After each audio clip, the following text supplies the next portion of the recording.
يسجد كل غيور وكل من له غيرة على دينه وعلى عقيدته، لأن مثل هؤلاء والله أنهم راحة للبلاد والعباد، وأن بإذن الله تخلصت الدنيا ليس فقط المملكة العربية السعودية، وإنما الخليج العربي والعالم العربي، بل الأمة الإسلامية، من كان على شاكلة هؤلاء أن يقودوا أمة أو يكونوا بمثل هذا الطرح وبهذا التألي على الله سبحانه وتعالى.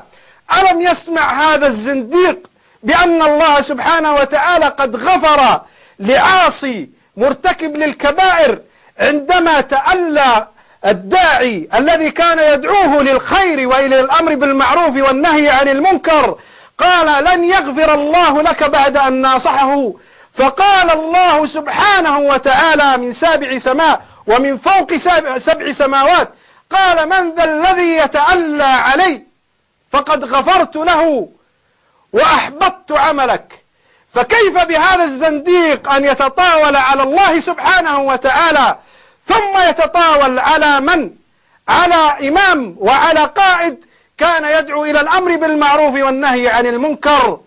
كيف بنا أن نقبل بمثل هؤلاء أن يكونوا حراء أو في حرية وفي سعة من المال وفي سعة من الحياة ولا هو يرضى هو بذلك؟ فكيف بنا أن يقبل بذلك؟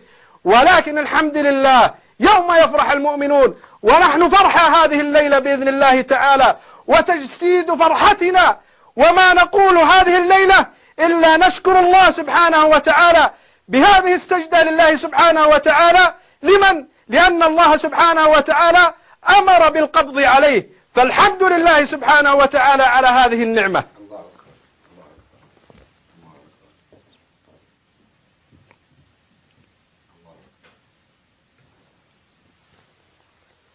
فالحمد لله الذي أكرمنا بهذا العدل وبهذا الإحسان وبهذا النعيم الكبير الذي من الله به علينا في القبض على هذا الزنديق.